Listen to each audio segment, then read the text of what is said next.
it's Trina, and I have another episode of Book Matchmaking today. If you didn't see the first one of these that I did about a month ago, I'll put a link right up here so you can watch that one. But basically this is a series that I'm hoping to be an ongoing thing on my channel where I take a couple of books that have a bit of similarities and I say if you liked this one, then you'll probably like this other one too, or just if you like the common theme that I'm pointing out between them, you may want to check both of these books out if you haven't read either one of them yet. So it's just a new name that I came up with for like a like try why video, or for the if you like this, you might like this kind of video, because I didn't want to use anybody else's titles. Today's theme is communicating through time. You'll understand what I mean when I start telling you what the books I'm comparing are. And there's kind of a bonus theme here is that both of these books incorporate elements from the 90s. So if you know anything about 90s pop culture, I think both of these books are going to appeal to you. So I have one really popular book here by a very well-known author that a lot of people have read this book,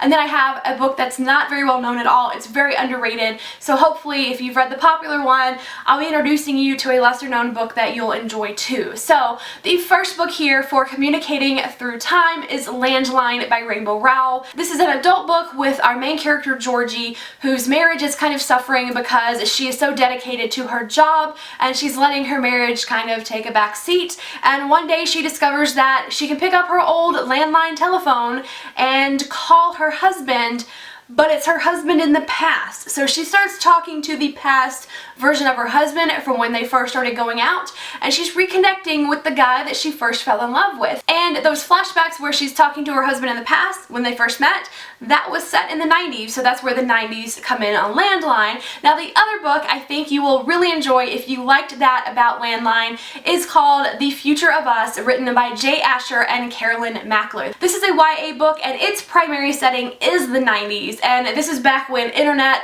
was not yet a common household thing, and it follows two best friend teenagers, Emma and Josh, that when they first get the internet, their computer shows them this weird website called Facebook, which was not around yet in the 90s. So their computer is showing them a glimpse into their future. They can see their Facebook profiles and from that see who they ended up with. Are they happy now? How did their lives turn out? So the things that these books have in common are these weird digital time loopholes. In Landline, the phone connects Georgie to the past. In The Future of Us, the computer connects Emma and Josh to their future. And in both of these cases, the characters, they are taking lessons that they are learning from either the past or from the future and applying them to their present to try to get the most desirable outcome for their lives. So these books definitely have some themes in common. I really enjoyed both of them. I've talked about The Future of Us a few times before, but it is sorely underrated, and I hope that this kind of a comparison will help you determine if it's something that you want to pick up.